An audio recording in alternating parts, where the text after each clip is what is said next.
그러면 지금부터 질의응답 시간을 가지도록 하겠습니다. 아마 발표 시간이 30분이었기 때문에 발표하신 선생님들께서도 조금 시간에 제약이 있어서 다 말씀드리지 못한 것도 있고, 아마 여러분들이 그 몽골 지역에 대해서 평소에 관심을 가진 것도 많을 거라고 생각이 됩니다. 아마 오늘 자리는 그 학술적인 세미나라기보다는 이 분야에 관한 이 지식과 정보를 나누면서 몽골 지역을 어떻게 생각할 것인가 이런 부분을 생각하는 자리입니다. 아주 그 편한 마음으로 질문해 주시고, 그리고 교수님들께서도 너무 엄격한 그 학술적인 세미나라고 생각하지 마시고 편안하게 그 대답해 주시면 감사하겠습니다. 그러면 먼저 질문해 주실 분들이 있습니까? 강원 도립대 송승철입니다. 제가 좀 일본만 하더라도 일본어가 굉장히 빨리 만들어졌거든요. 자료도 많고. 근데 우리는 한글이 굉장히 늦게 만들어진 것 같아요. 오늘 들어보니까 동아시아 모든 국가가 다 자국 언어를 오래전에 가지고 있었던 것 같아요. 그 연대가 어떻게 됩니까? 우리는 왜 그렇게 늦게 한글을 만들었죠? 그거는 제가 대답을 드릴까요? 제가 평소에 관심이 많아서요. 제가 문자에 대해서 굉장히 개인적으로 관심을 많이 갖고 있는데요. 아까 제가 문자표 하나 이렇게 보여드린 게 아마 책자에 있으니까 잠깐 보시면은요. 이 북아시아에서 한자 이외에 최초로 만들어진 문자가 고대 투르크 문자입니다. 저기 돌골 문자고요. 그리고 그 돌골 문자 해독이 제 전공이고요. 제가 이제 그거 해독하고 한문사료 연결해서 논문을 쓰고 있는데요. 그게 만들어진 시점이 690년대 정도로 추정이 됩니다. 그리고 이제 아까 봤던 비석에 남아 있는 건 730년대나 720년대 후반에 만들어진 비석이 지금도 몽골 초원에 가면 남아 있고요. 이제 그렇게 되는 게 이제 말하자면 북아시아 초원에서 한자 이외에 새로운 문자가 등장한 거고요.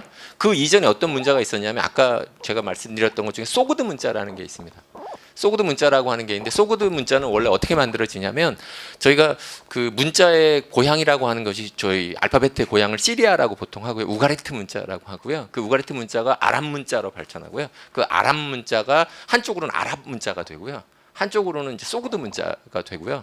그 소그드 문자가 몽골 초원에 등장하는 거는 지금도 아르한가의 아이막의 치체를렉이라고 하는 데 가면 박물관에 그 부구트 비문이라고 하는 돌골 제국 시대에 소그드 문자로 쓴 비문이 남아 있습니다. 그게 이제 580년대 정도에 만들어진 비문으로 추정이 되는데요. 그래서 소그드 문자가 이렇게 만들어져서 이제 그것이 다음에 위구르 문자도 되고 몽골 문자도 되고 만주 문자도 되고 이렇게 이제 문자적 발전을 하게 됩니다. 이건 제 가설인데요.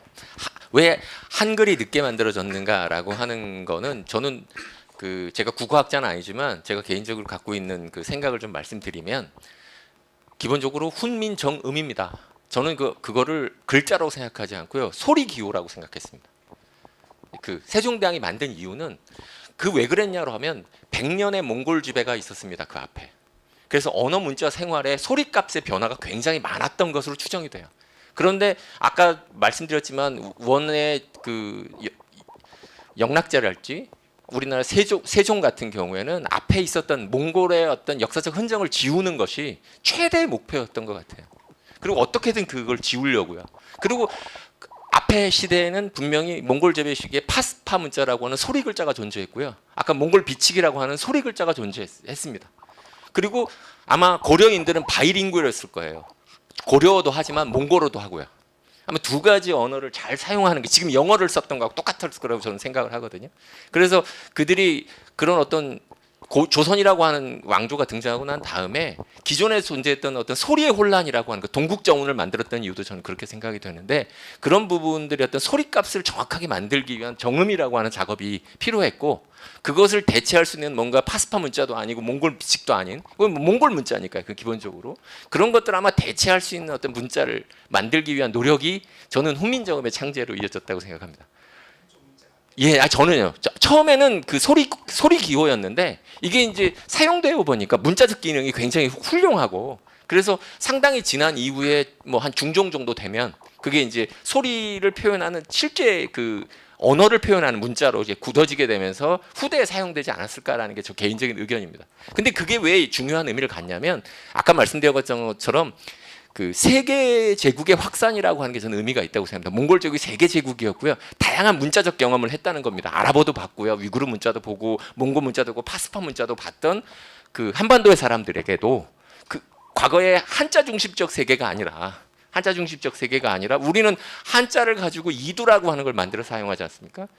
통일 신라 시대. 근데 그때 이제 일본도 가나라고 하는 걸 만들어서 문자 생활을 하고요. 그래서 이두라고 하는 문자 생활이 그렇게 불편하지 않았던 걸로 생각이 됩니다. 그런데 말하자면 몽골 제국이라고 하는 그 100여 년의 경험이라고 하는 게 다른 형태 알파베트 체계거든요.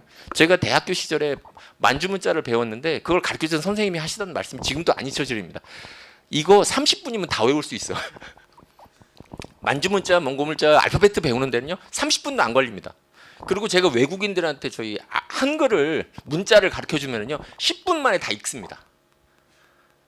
한글을 10분만 가르쳐 줘도 외국인들이 한글을 읽을 수 있을 정도로 그 소리값을 이해하는 게 아주 탁월하거든요. 그 소리 기호기 때문에. 이제 그런 부분에서 저희가 그 한국의 어떤 문자의 창제라고 하는 것이 몽골 지배의 어떤 굉장히 중요한 영향과 그런 연장선 속에서 이해되면 재밌지 않을까. 이건 제 개인적인 가설입니다. 답이 됐는지 모르겠지만. 네, 정재훈 교수님 감사합니다. 김장국 교수님 아마 그 언어 문자에 대해서 많은 말씀하셨으니까 짧게 좀 대답해 주시기 바랍니다. 그래서 뭐 저는 지금 제일 관심이 많은 게 이제 몽골인들은 사실 몽골어로 불경을 다 번역을 해버렸거든요. 그때부터 계속 그래서 몽골 문자로 된 지금 대장경 간조로 단조로가 지금 동국대에도 410권짜리가 물론 중국에서 찍어서 이제 기증을 했습니다. 그런데 우리는 사실 한글 불경을 언해 조금 하다가는 권력층들이 다 반대를 해버렸죠. 이거 쓸데없는 소리를 왜 배우느냐고. 그래서 다 한문으로만 그냥 배웠고 사실은 지금도 그 뿌리가 여전히 강건하게 뿌리를 잡고 있기 때문에 다른 산스크리트나 티베트나 몽골어나 다른 불경을 연구할 수 있는 분위기가 아직도 안 됩니다. 왜냐하면 워낙 저분들이 한문에 뭐라고 해야 되나 기득권을 놓지 않기 때문에. 그러니까 어떻게 되냐면은 우리가 한문으로 된 불경이 원래는 사실은 티베트 산스크리트어로 올라가야 되는데 거기서 우리말로 온전한 백성의 불경이 안 되는 거죠. 그러니까는 확산이 안 되고, 그러니까 한글은 만들어졌으나 사람들은 책을 읽을 시간이 없었던 거죠. 그러니까 지식의 보급이 안 되고 근대로의 발전이 더디었고, 근데 유럽은 그것이 급속한 속도로 인쇄혁명과 더불어서 성경이 보급되면서 지식의 새로운 확산이 일어났고 시민들의 각성이 일어나게 되는 거죠. 그래서 그것도 사실은 조선시대 이제 기득권층들이 자신들의 권력을 놓지 않으려고 했던 아마 거기에 근본 원인이 있었을 거라고 보는 거죠. 그래서 글자는 만들어졌으나 왜 우리는 그러면은 이렇게 근대화가 늦었는가? 이런 것도 이제 깊이 또 한번 생각을 해봐야 될 문제입니다. 저도 문자 관련해서 조금 더 덧붙일 말씀이 있어가지고 말씀을 드리겠습니다.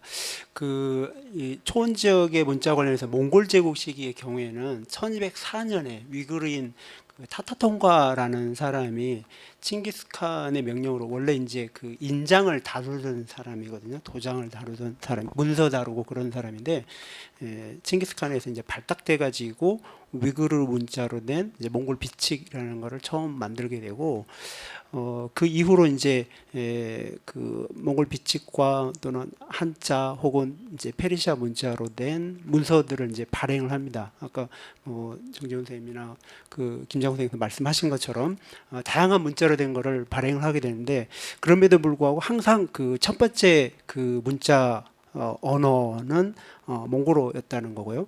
그리고 팍파 문자가 지금 정확하게는 제가 연도를 모르겠는데 1969년인가 하여튼 요때 이제 제작이 되게 되는데 이 팍파 문자가 제작이 될 때 그 당시에 이제 쿠빌라이가 이제 성지를 내립니다. 그 문자를 만들 때 그때 이유는 뭐였냐면 예컨대 훈민정음은 이제 예컨대 그 어리석은 백성들을 위해서 너희들을 쓰기 위해서 만든다고 하잖아요.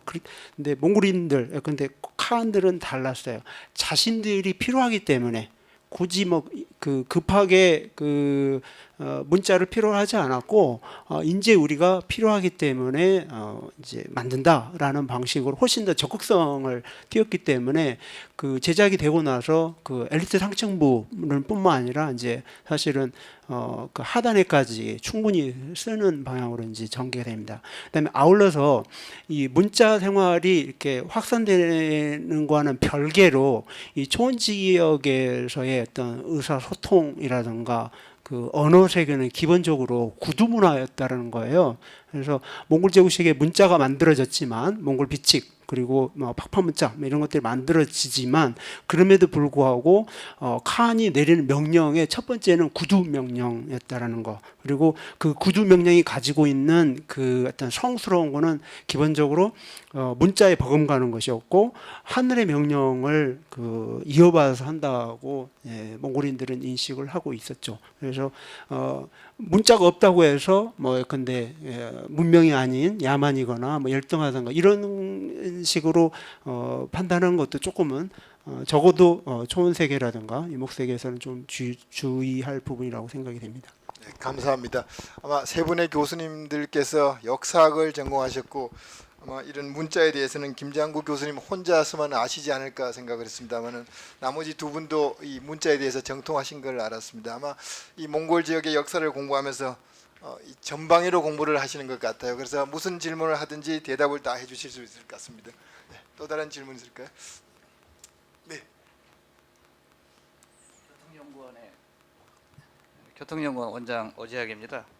오늘 이제 강의를 듣다 보니까 의문이 하나 생긴 게 있어요. 그 의문이 뭐냐면은 몽골이라는 그 뭐라 그럴까 그 국호랄까 아니면 뭐 민족의 이름, 어떤 문화의 이름 이것에 대한 어떤 그 정확한 아이덴티티 이가 굉장히 좀 애매해졌다고 그럴까 뭐 좀 약간 좀 혼란스럽다.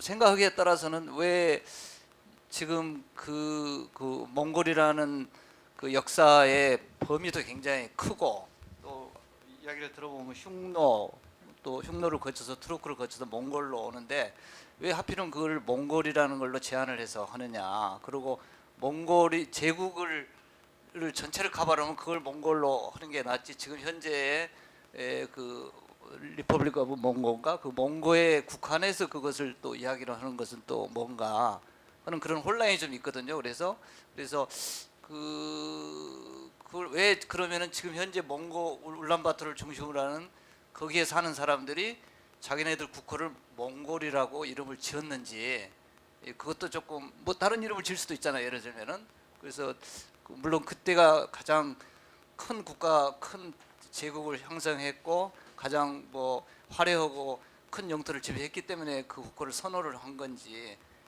좀 그 굉장히 그 몽고의 그 범위는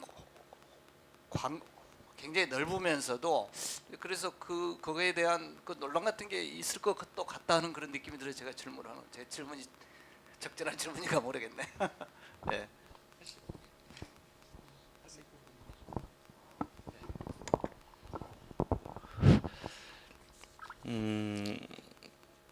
뭐 그러니까 시대에 따라서 몽골이라고 하는 명사가 가리키는 범위가 계속 수축 확장을 반복을 합니다.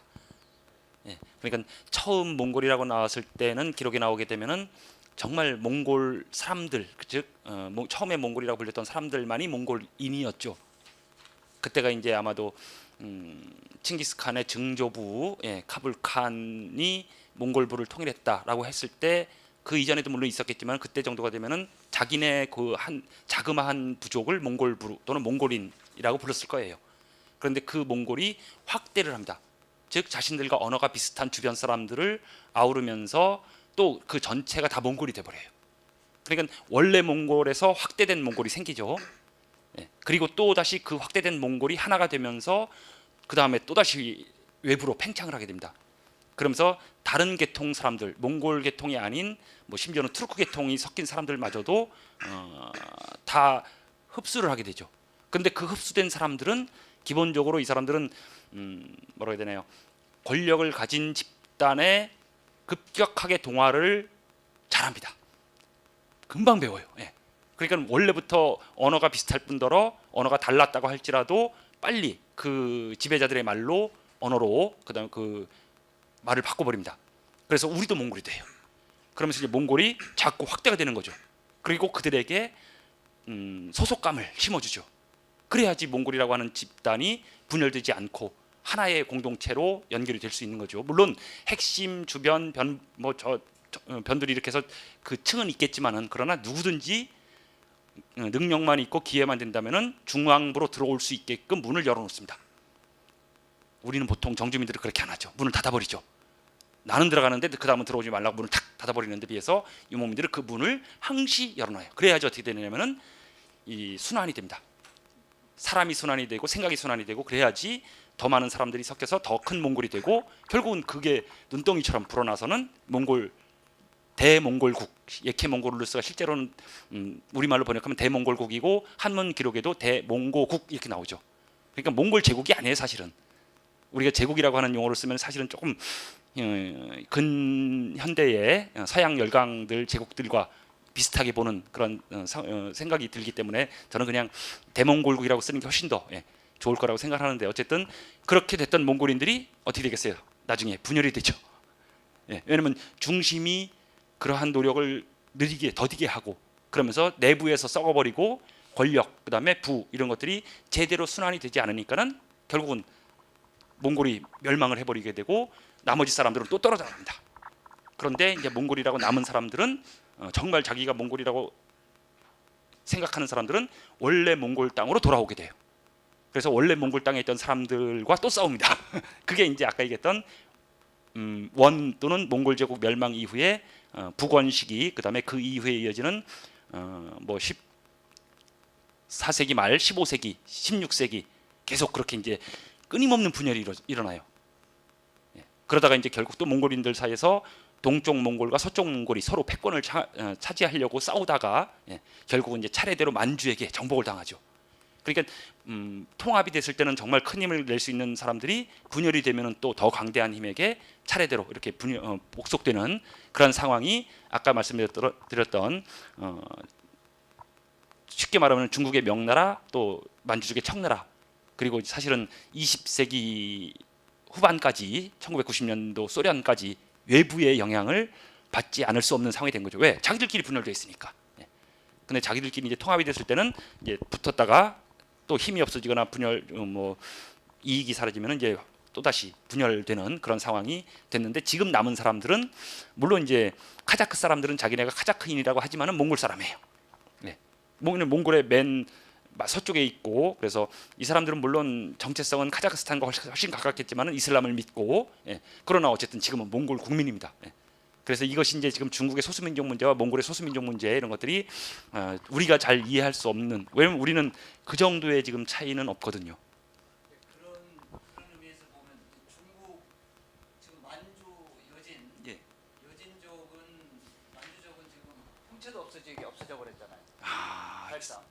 뭐 마이크를 좀 사용해 주십시오. 그런 의미에서 보면은 몽고족은 상당히 종족을 유지하고 아이덴티티를 유지하는데 성공을 한 민족이라고 그렇게 이야기를 해도 되겠네요. 그렇죠? 그래서 그 부분은 뭐 사실은 어려운 문제인데요.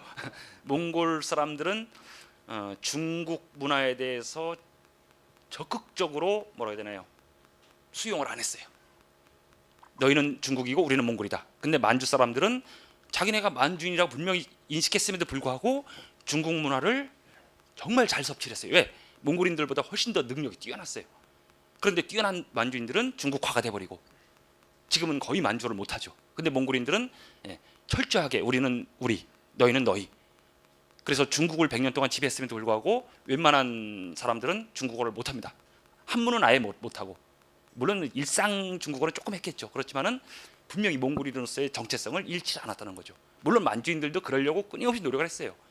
근데 만주와 몽골의 운명이 그래서 사실은 만주가 몽골을 지배했는데 몽골은 살아남고 만주는 중국의 지금 소수민족으로 1000만 명 정도 만주 역사도 없고 여권에 이제 호적에 만족이라고 하는 그것만 있지 언어도 없어 사라져버리고 그게 100년 됐죠.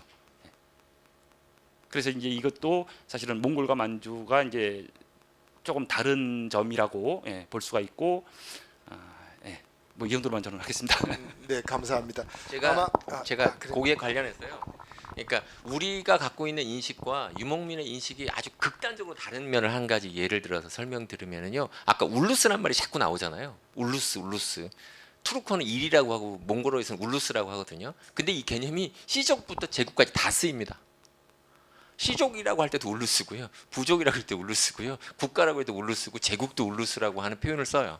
그게 뭐냐면 칭찬을 구분하지 않고 쓰는데 그러니까 개념이 똑같으니까 우리가 이해가 안 가잖아요. 왜 다르게 쓰이냐라고 하는데 이들은 그걸 엄격하게 실은 구분해서 쓰고 있거든요. 근데 우리는 이제 그거를 캐치해낼 수가 없으니까 왜냐면 같은 말을 그러니까 똑같이 다 하나의 개념을 쓰고 있으니까 이건 같아야 되는데 이게 왜 다르냐라고 하는데 실질적으로는 그 개념을 똑같은 말을 쓰면서 칭찬을 다 달리해서 씁니다. 그러니까 어떤 경우에는 이게 왜냐면 아까도 설 박사님 말에서 나왔지만 그 유목민들은 땅을 중요시 여기지 않습니다. 땅에 대한 개념이 없어요. 사람만 있으면 되거든요. 사람이 1000명이든 2000명이든 3000명이든 5000명이든 10,000명이든 100,000명이든 사람만 있으면 된다라고 하는 사고를 갖고 있는데 우리는 땅과 사람이 같이 있어야 되잖아요. 사고 구조 자체가. 근데 여기는 사람만 있으면 되니까 그 사람의 크기에 따라서 울루스 단위가 이렇게 바뀌는 사고를 하거든요. 그리고 그 울루스가 몽골 초원에 있든 저 카자크 초원에 가 있든 똑같다고 생각을 해요. 그게 이제 우리가 생각하는 거하고 전혀 다른 이해고 그런 거에 따라서 명칭이 저 크림반도에 있는 애도 자기가 몽골이라고 하고요. 몽골 초원에 있어도 자기가 몽골이라고 생각을 하는 그런 어떤 굉장히 우리가 생각하는 어떤 사고 방식과는 굉장히 다른 사고 방식 때문에 그런 이제 이해가 나온 게 아닌가. 그리고 그런 것들을 조금 천착해서 접근을 해야지 우리가 그 사람들이 왜 이런 작용을 하는지 뭐 좀 그런 것들이 이해되지 않을까 하는 제가 첨언을 하면 그렇습니다. 네, 감사합니다. 아마 그 제가 질문을 하나 좀 추가해서 그 원장님 질문을 드리고 싶은데요. 1924년에 몽골인민공화국이 생겼을 때 아마 청나라가 중국이 되고 중화민국이 되고 조선이 한국이 되듯이 국호를 정할 때 왜 몽골에 집착했는지 혹은 몽골이라는 것이 그 민족적으로 동일성이 강한지 아마 그런 질문도 포함되어 있었던 것 같습니다. 네. 자, 잠깐만. 네, 대답하십시오. 네, 그 앞서 제가 이제 발표하면서도 조금 설명을 사실 드렸는데 몽골인들이 처음 이렇게 출현한 걸로 하는 건 작은 이제 그 이른바 뭐 부족 혹은 부락이라고 할 수 있는 집단이라고 할 수 있는데 그 대흥할령 북쪽 지역에서 처음에 이제 예컨대 그 철산을 뚫고 뭐 나왔다 뭐 이런 이제 그 페르시아 그 집사 기록에 되어 있거든요. 그래서 처음에는 이제 작은 집단이었고 당시에는 몽골 초원의 그 절대 강자라고 할 수 있는 집단은 타타르였어요. 그래서 사실 이 타타르라는 용어가 중앙아시아라든가 내지는 유럽 지역에서 나중에 몽골이 출현해서 강성해졌을 때조차도 몽골인들을 타르타르라는 지옥에서 온 뭐 전사와 이제 맞물려 가지고 계속 타타르라고 또 그 오랫동안 유럽 지역의 그 라틴 기록들은 보이거든요. 그래서 그 기본적으로 어떤 특정 지역에 초원 지역의 경우에 예컨대 몽골 제국의 경우에는 그 지역에 누가 강자 정치적 혹은 군사적인 이 정체성 혹은 강자가 되느냐 이게 이제 중요했던 것 같고 특히 하여튼 몽골은 칭기스칸 이후로 초원 지역에 타타르를 비롯해서 뭐 한 8개 부족들이 이제 사실은 다 흩어져 살거든요. 그럼에도 불구하고 칭기스칸이 이 지역을 통일한 뒤에 다들 이제 각자 부족들의 정체성을 가지고 있음에도 불구하고 전체적으로는 자신들이 몽골국의 일원이라는 인식을 가지고 있는 거죠. 몽골 울루스에. 근데 당시 송나라 사람들의 외부 관찰자들의 기록에도 과거 몽골 예컨대 초원민들 혹은 몽골 그 에센스 집단들만 있을 때랑 달라진다는 거예요. 외부인들이 들어와서 예컨대 한인뿐만 아니라 더 넓게 보면은 뭐 투르크인들라든가 내지는 그 무슬림 지역의 사람들이 들어와서 몽골인들과 통원 여러 형태로든 통원을 했을 때 그 후손들을 과연 어디로 그 소속 종족적으로 포함을 시킬 거냐라는 문제가 발생하게 되는 거죠. 예. 예컨대 지금 제주도에 뭐 예멘 난민들이 신청하는데 그들이 별도로 살 수도 있지만 한국인들과 결혼할 수도 있고 또 그 외에 다른 여러 이주민들이 한국 사회에 들어왔을 때 그들의 후손은 과연 한국인이냐 아니냐 이런 문제가 된다라면 그 당시에도 그런 부분이 조금씩 있었던 것 같아요. 예. 그런데 예케 몽골 울루스라고 했을 때 과거와 다른 몽골 부에서 대몽골국, 대몽고국으로 전환하는 거는 이미 성격이 달라진 상태가 되는 거죠. 몽골인들뿐만 아니라 다른 집단들도 포함한. 근데 그들은 기본적으로 몽골인들이라는 이식들을 가지고 있는 거죠. 물론 그 안에 다른 정체성을 가질 수도 있는 거죠. 그리고 몽골의 어떤 영향들이 워낙 컸기 때문에 몽골 제국이 무너진 이후에도 사실은 몽골과 관련 없는 집단들이 예컨대 투르크인들이라고 할 수 있는 예컨대 뭐 티무르 제국이라든가 이런 데도 엄밀하게 보면은 몽골계 그 국가는 아니거든요. 그럼에도 불구하고 몽골인들과 어떤 그 혈연적 연계성이라든가 이런 거를 끊임없이 기억해내고 이으려고 하거든, 계승하려고 하거든요. 그런 점에서 1924년에 그 몽골이라는 그 국호 내지는 종족명을 취할 수밖에 없는 것은 여전히 그 앞선 시기에 그 무게들이 계속 있었던 것이 아닌가라고 생각이 됩니다. 네, 감사합니다. 그러면 우리 임 교수님. 네. 저 경희대학에 있는 임채원입니다. 본래 행정학 전공인데요. 지금 관심은 뭐 문명사, 제국 이런 것들이 좀 관심인데요. 아마 그 좀 거기 오늘 본래 좀 이 몽골 연구는 저도 좀 되게 관심 있고 하려고 하는데 질문은 조금 뛰어넘을 수도 있는데 이제 선생님들이니까 뭐 역사학계 선생님들 아니니까 좀 저랑 멘탈이 비슷할 것 같기도 하고 해서 질문 드립니다. 이 조선을 어떻게 이해할 것이냐. 그리고 저는 이제 관심이 이제 우리나라가 만약에 10대 세계 글로벌 10대 경제 규모의 국가 됐으면 이제 예전에 뭐 4대 교련 시기 혹은 캐치업을 하는 그런 국가가 아니고 독자적인 상상력을 가지고 뭐 문명사의 주도적인 나라의 한 나라가 돼야 된다. 이런 시각으로 좀 보면 도대체 조선을 어떻게 이해할 거냐. 그러니까 500년 동안 어떻게 보면 4대 교련이라는 정책을 취해왔고 그리고 만들어질 때부터 그리고 나서 그 다음에 그게 대한제국을 만들 때 이제 원구단을 만들면서 처음으로 하늘의 제사를 지내는 이런 나라를 어떻게 이해할 거냐. 어떻게 보면 이게 지금 말씀하는 것 또 하나는 질문이 만약에 한족이 있고 그 다음에 한국 사람이 있고 또 뭐 만주나 몽골이 있으면 뭐 어떻게 보면 문화적인 친화성으로 보면 이렇게 엮여야 될 것 같은데 한국인이랑 그 다음에 만주, 몽골이랑 이렇게 친화적이어야 될 것 같은데 오히려 중국하고 한족하고 이렇게 연대감을 가지고 쭉 그렇게 500년을 살아온 나라를 어떻게 해야 되느냐 이런 생각이 좀 들고요. 그다음 또 하나는 세종을 어떻게 할 거냐 이것도 좀 고민입니다. 세종을 가지고 있는 그 문화의 15세기의 융성기 이게 어떻게 보면 몽골 제국이 가지고 있던 문화적인 것들을 가지고 조선화해 가지고 좀 수용했던 이렇게 이해할 수도 있는 건지 이런 생각이 좀 들고요. 그다음에 좀 거기 설배한 선생님께 좀 여쭤봐야 되는데 이제 몽골 찾아보면 이게 경세대전이라든지 그러니까 집사 혹은 몽골 비사 이것만 남아있지 몽골이 진짜 했던 뭐 경세대전이 하나도 안 남아있고 지리지 하나 정도 남아있는 것 같고요. 그럼 만약에 우리 경국대전 할 때 경국대전은 경세대전을 보고 좀 영향을 받은 건지 이런 것도 조금 궁금합니다. 네, 두서없이 물어보세요. 세 분 교수님께서 자신 있는 분이 먼저 대답해 주시면 좋겠습니다. 쉬운 답변부터 먼저 드리겠습니다. 그 경세대전의 지리지가 사실 일부 남아 있는 건 사실이고요. 경세대전은 서록이 남아 있습니다. 서록. 네, 지리지 외에 서록이 그러니까 이제 어떻게 보면 그 국가 통치, 제국 통치를 위한 기본 그 제도들이 나와 있어요. 그래서 황제들에 대한 어떤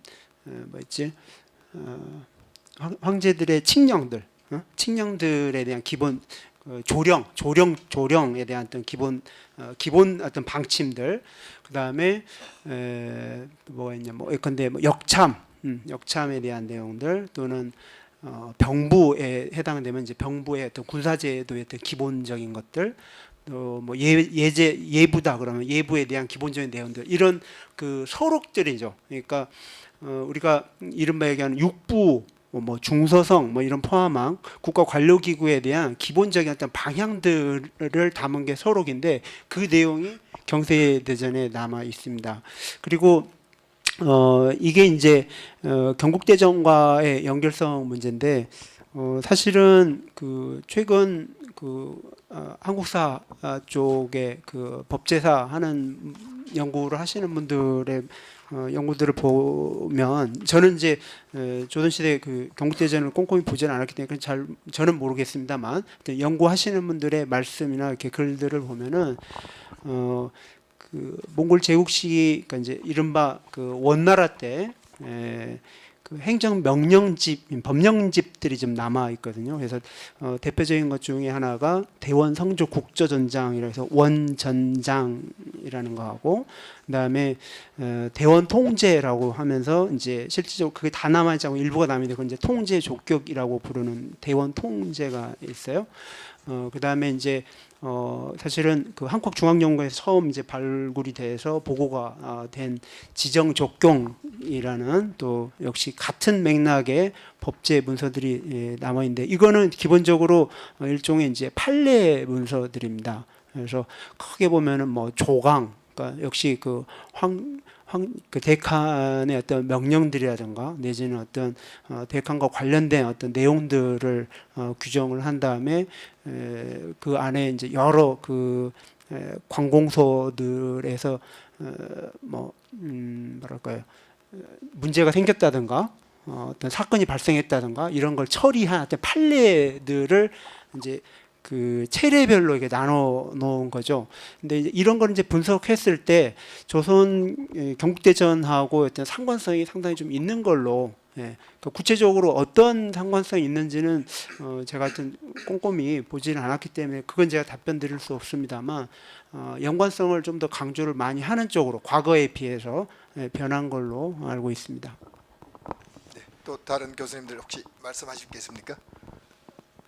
없으면 제가 좀 추가 질문을 드리면서 대답을 할 수 있도록 해드릴까요?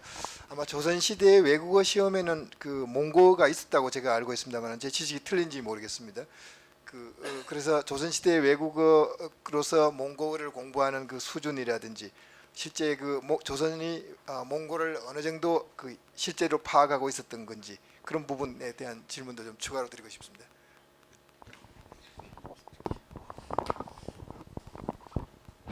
예, 사실은 고려 말에 이제 13세기에 사역원이라고 하는 기관이 만들어지죠. 예, 그런데 그것이 이제 고려 말에 잠깐 활동이 정지됐다가 1390 몇 년인가요? 4년인가요? 예, 바로 또 이제 그 사역원이 조선이 건국되면서 다시 만들어지고 그때가 되면 이제 뭐 중국어, 한어죠. 그다음에 일본어 그리고 처음에는 여진어 그리고 몽골어 이렇게 네 개의 중요한 언어가 사역원에서 교수가 됩니다. 그래서 전문 통사들 즉 요즘 말로 하면 통역가들이죠. 예. 그리고 역사들 즉 번역가들 이 두 파트로 해서 계속 이제 훈련을 시키는데 뭐 다양한 교과서들이 지금 남아 있는데 그 중에서 이제 몽골어 관련 교과서가 3개가 남아 있습니다. 그래서 보통 몽학 3서라고 하는데 이번에 전시회에도 이제 전시가 됐는데 첩해몽어 그다음에 몽어 녹을 때 첩해몽어, 몽어 유해 이렇게 해서 3가지 책이 있습니다. 그래서 교과서, 사전 또는 뭐 회화집 이렇게 해서 이제 있는데 그것이 이제 1894년에 이제 폐지가 되죠. 가부경장으로 인해서 과거 이제 기존 그런 기관들이 폐지가 되면서 그 다음부터는 이제 뭐 사실은 18세기까지는 교과서가 계속 개정이 됐던 것 같아요.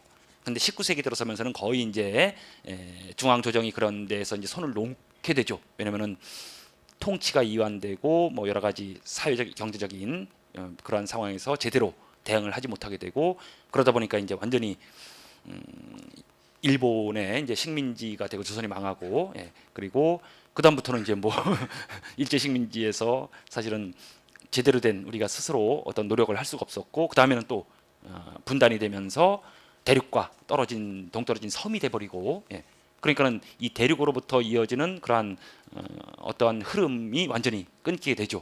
그래서 사실은 이 앞으로 뭐 지금 당연히 이제 그런 방향으로 나가야 되겠지만은 이제 이것이 이제 대륙으로 연결되면은 앞으로 이제 그런 것들은 당연히 활발하게 뭐 경제적으로 또는 그런 것 사회적으로뿐만 아니라 문화적으로도 상당히 새로운 그러한 이제 모습들이 나타날 수밖에 없을 거라고 생각이 됩니다. 왜냐면은 직접 걸어보고 직접 가보게 되면은 그 과거의 기억들이 다시 이제 또 떠오르겠죠. 그래서 사실은 조선이라고 하는 나라는 좀 아까 질문에 이어서 조금 더 보충을 한다면은 조선 전기까지만 해도 괜찮았어요. 과거에 몽골 시대에 단련했던 그러한 능력과 기억들이 어느 정도 살아 있었는데 그것이 아까 말씀드린 대로 세종 시대에 완벽하게 이제 통제가 되고 그 이후로는 그 기억이 전달이 안 됩니다. 그러니까 세종이라고 하는 사람이 한편으로는 과거의 역사 문화 유산을 종합한 것처럼 보이지만은 사실은 과거의 단절을 시켜버린 거죠. 자기 때까지만은 또는 자기 고 부근까지만 과학기술, 의학기술, 언어학, 음성학 모든 것이 뭐 꽃을 피웠는데 그 뒤로는 그 이어지지 않는다는 것은 문제가 있다는 얘기거든요. 맥을 사실은 집대성을 해버리면서 뒤로 이어질 가능성을 차단을 했을 가능성도 있어요. 예를 들면 여러 가지 이러한 흔적들이나 또는 유산들을 남겨놓으면 다른 사람은 또 다르게 해석을 할 수가 있거든요. 예를 들면 쉬운 얘기로 삼국사기 쓴 다음에 자기가 참고한 책들 안 남아 있죠.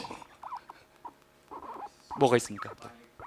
그러니까 그러니까 어쨌든 그때 다 없애지는 않았겠지만은 기본적으로는 자기가 편찬을 해놓으면은 자기가 편찬했던 것들은 참고했던 사료들은 밀어버리고 내 것만이 이제 유일한 가치를 가지게끔 하는 것이 보통 권력자들이나 또는 하는데 그것이 이제 고려 시대와 몽골 원나라 시대를 지낸 명과 조선이 했던 모습이 사실은 비슷하다는 겁니다. 그러니까 어떻게 되냐면 조선과 명이 똑같이 만주에게 당하는 거죠.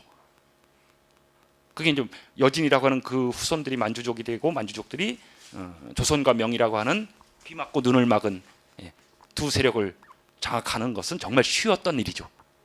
왜냐면 그 사람들은 전혀 둘만 보고 있었으니까 조선은 명만 바라보고 명은 조선만 날 찾아오면 돼.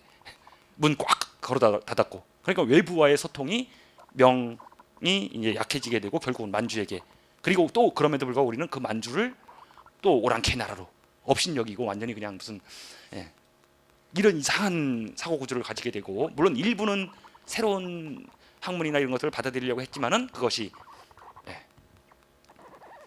잠깐 꽃을 피우다가는 또 사그라져 버리고 이러다 보니까는 뭐 사실은 조선 중후반이 되면은 그냥 뭐 소중화 세계 성리학에 갇힌 꼴이 돼 버린 거죠. 그러니까 새로운 게 들어와도 새롭다고 하는 걸 느끼지 못하는 거죠. 그러니까는 양이들이 오면은 그냥 다 무슨 병균처럼 막아야 될 존재로만 협상을 못하는 거죠. 그럴 능력을 이미 상실해 버렸고 자정 능력을. 근데 사실은 그런 기간이 우리 역사에서 길지가 않았어요. 조선 중후기에 잠깐입니다. 사실은 그 전에도 엄청난 교류가 있었는데 그러한 교류의 기억들을 우리가 적극적으로 알려고 하지 않았고 발견, 교육하지 않았던 거죠. 그러면서 이제 중국 중심의 기록으로만 남게 되고 그러한 것들은 자꾸 이제 제거를 해버리는 거죠. 나오면은 깨버리고 불태워버리고 없애버리고 지워버리고. 그러니까는 어떻게 돼요? 원래 우리가 완전히 중국이었던 것처럼 착각을 그렇게 시켰던 거죠. 누가 했느냐면 대부분 권력자들이나 지식인들이. 근데 사실 땅 파보면 지금 뭐 계속 이렇게 이상한 것들이 나왔다는 얘기는 뭐냐면은 그보다 더한 교류가 있었다는 얘기예요. 그리고 그러한 것들을 알고 배우고 연구하고 가르쳐야지 우리가 이제 새롭게 남들과 동등한 교류를 할 수 있는 자신감을 갖는 나라가 되죠. 근데 지금까지는 대부분 어떻게 됐어요? 강대국은 바라보고 약소국은 짓밟는 인식을 지금까지 꽤 많은 사람들이 오랫동안 그래서 앞으로는 이제 조금 더 나아질 거라고 분명히 생각을 합니다. 저도 조금 덧붙여서 좀 말씀드리고 싶은 게 있습니다.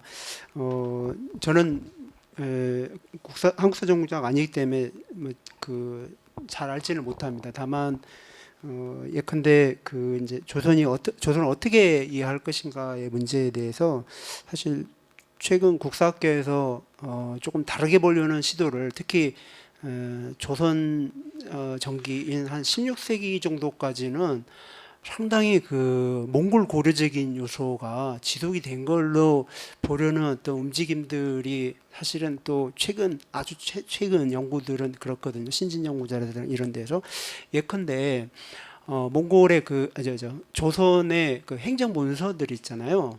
이게 그 이제 이거를 이제 보통 이문이라고 하는데 이 이문의 그 기록 방식들이 근데 원전장 아까 말씀드린 몽골 제국시의 그런 이제 이른바 법점 전장류라고 할 수 있는 것들이 한자로 쓰여 있는데 한자가 아니거든요. 예, 몽골어를 근데 구두로 얘기를 한 거를 부분적으로 투식을 따면서 한자스럽게 썼지만 거의 몽골어 형태로 읽어줘야 한단 말이에요. 그게 이제 이문도 아마 그런데 그런 형태를 계속 그 이어받는 거죠. 네, 그래서 문서행정이라는 측면에서 상당 부분 그러니까 중화적인 그 첩장들의 어떤 방식들이 아니라 몽골 제국 시기에 있었던 그런 이른바 몽골 직역체라고 부르는 건데 몽문 직역체라고 하는 건데 그런 방식들이 조선 시대 16세기까지 상당 부분 좀 지속된다는 연구를 제가 좀 들은 바가 있고요. 또 좀 약간 참조를 한 바가 있고, 그다음에 또 한 가지는 뭐냐면 그 조선왕조 실록이라든가 이런데 보면은 비록 심지어 세종 이후로도 몽골에 대한 정세 인식하려는 움직임이 많이 나와요.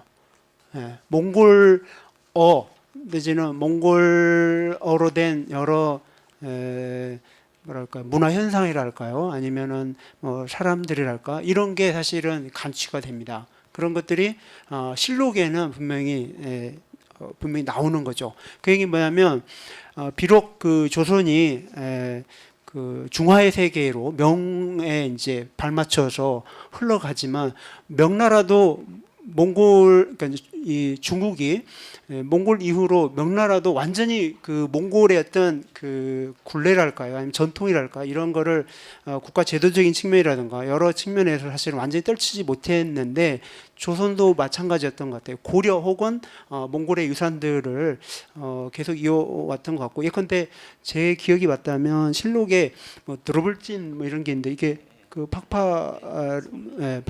파스파문자를 가리키는 건데 그런 것도 사실 나오거든요.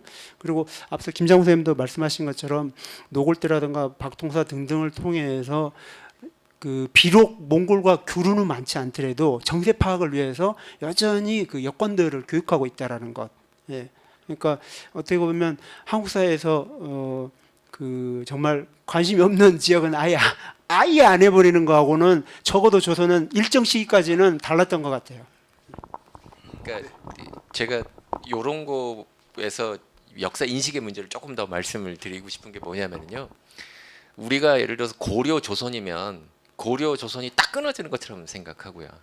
원이 망하면 원이 망하고 명이 등장하고 명이 망하고 청이 등장하면 왕조사적인 그 저 이해 있잖아요. 역사를 공부하는데 특히 중국사가 왕조사에 이렇게 정해져 있으니까 진한 왕조, 뭐 위진 남북조 시대, 수당 이렇게 왕조사라고 하는 거에 저희가 너무 익숙해 있다 보니까 그 왕조하고 맞물려 있는 지역, 그러니까 예를 들어 유목세계는 그 왕조와 늘 맞물려 있잖아요.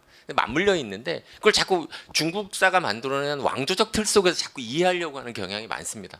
근데 저 같은 경우는 이제 바깥에서 중국사를 이해하다 보니까 이거를 중국의 왕조사가 깨져야 된다는 생각을 하고 있습니다. 어떻게 보면 중국사 하시는 분들이 들으면 되게 위험한 발상을 한다라고 생각할 수도 있을지 모르겠지만 저는 거꾸로 생각하거든요. 예를 들면 아까 얘기한 것처럼 고려에서 조선으로 넘어오는 게 아니라 몽골이나 주변과 맞물려 있던 세계가 어느 정도 시점까지 쭉 가기 때문에 조선이라고 하는 왕조도 어느 시점까지는 그거에 맞물려서 살아가고요.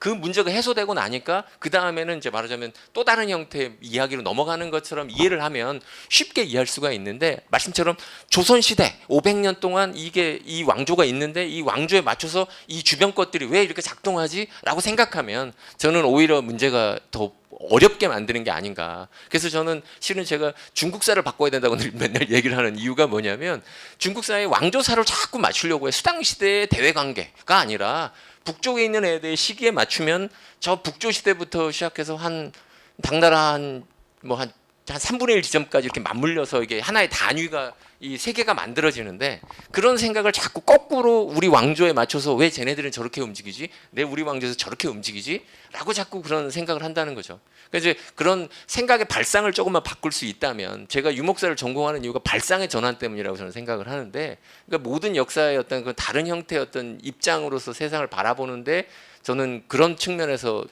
조선에 대해 질문을 하셨으니까 우리 대답이 좀 그런 쪽이었던 것 같다는 생각이 들거든요. 제가 평소에 늘 그런 생각을 하고 있고요. 그래서 좀 그런 부분에서 우리가 좀 생각을 바꿔보면 더 재밌지 않을까 뭐 그렇게 생각을 해봅니다. 네, 감사합니다. 아마 시간 관계상 한 분 정도 더 질문을 받을 수 있을 것 같습니다. 혹시 예, 제가 한 20초 30초 먼저 말씀을 드릴게요. 예. 제가 이제 고전 번역원에서 조선왕조실록의 새로운 번역을 감수를 해달라고 그래서 이렇게 본 적이 있는데 한문하신 분들 여진어 몽골어 못 읽습니다. 못 끊어 읽어요. 예. 어디까지가 사람 이름이고 어디까지 지명인지 모르거든요. 아무리 한문을 100년 해도 몰라요, 그거는. 예. 물론 저희들도 다 알 수는 없어요. 그렇지만은 저희들은 볼 때 여기가 딱딱 끊어지거든요. 이게 한문으로 썼으나 이게 몽골어고 여진어이다. 그럼 알 수 있는 데까지 하나라도 더 할 수 있는 거 아니에요. 근데 그것이 지금 어쨌든 지속적으로 되지가 않아요. 예. 그래서 앞으로도 이제 조선왕조실록 전반부에는 사실 몽골 여진 관련 사료들이 수도 없이 나옵니다. 심지어 이성계 몽골 이름 있었죠. 이성계 아버지 할아버지 다 몽골 이름 있어요. 왜냐면 몽골 세계에 살았던 사람들이에요. 그리고 조선은 여진과 손을 잡아서 여진 세력을 끌어당겨서 자기 거로 풍부하게 만들어서는 결국 새로운 나라를 세운 거죠. 왜? 새로운 피를 받았으니까. 그만큼 능력이 있는 사람이었던 거죠. 새로운 세상을 열었으니까. 그래서 이렇게 이제 이해를 해야 되는데, 예, 뭐 그쪽 분들 얘기 어른들한테 얘기하면은 뭐 거의 욕 먹죠. 예. 근데 이게 욕이 아니라 당신들이 훌륭하다는 얘기예요. 이렇게 다양한 다양성을 품어서 새로운 나라를 세웠잖아요. 그럼 인정한다는 얘기거든요. 근데 이거를 못 알아들어요. 왜? 그 사람들은 이게 뭐 딱 굳어 있으니까. 지나치게 그 순수함을 지나치게 발견하려고 하고 또 그거에서 뭔가 이 만족감을 느낀달까요? 그런데 그러니까 웃기는 말로 이성계는 몽골어를 잘했을까 고려를 잘했을까 뭐 이런 얘기를 던졌을 때 이성계는 몽골어를 훨씬 더 잘했을 거라고 생각이 되거든요. 예를 들면요. 우리는 전혀 그렇게 갖고 있지 않지만 현상은 분명히 그랬을 거라고 생각이 되거든요. 그러니까 자기 옆에 있는 동료들이랑 얘기할 때 아마 몽골어로 했을 것 같아요. 예를 들면 그게 훨씬 더 편했을지도 모르거든요. 예를 들어서 여진어를 하든지 뭐 그런 바이링구얼이고 예를 들면 다양성이 있었던 사회를 자꾸 아닌 사회로 규정해가지고 너는 하나로만 가야 된다고 우리 자꾸 이해를 하다 보니까 여러 가지 왜곡이 나타나는 게 아닌가 뭐 제가 첨언을 하자면. 네, 감사합니다. 아마 질문보다도 더 답변하고 싶은 내용이 많은 것 같습니다. 그동안 한국에서 이제 중국, 일본, 이 동아시아 중심으로 한국사를 연구하는 분들과 상당히 적대적인 감정을 갖고 있는 것 같아요. 그리고 아마 하시고 싶은 말씀이 많고 아마 우리가 경제인문사회 연구회가 이 몽골 지역 전문가들을 불러준 것에 대해서도 대단히 한국 사회의 어떤 시대적 전환이라고 감사하게 생각하는 것 같아요. 자, 시간에 대해서 오늘은 제3차 인문학 세미나는 이제 여기서 마치도록 하겠습니다. 3시간 동안 자리에 앉아 계신 여러 분들께 먼저 감사드리고요. 그리고 방학 중에도 불구하고 이 경제인문사회 세미나에 발표를 해주신 정재훈 교수님, 설배환 교수님, 김장구 교수님께 특별히 감사드립니다. 박수로 마치도록 하겠습니다.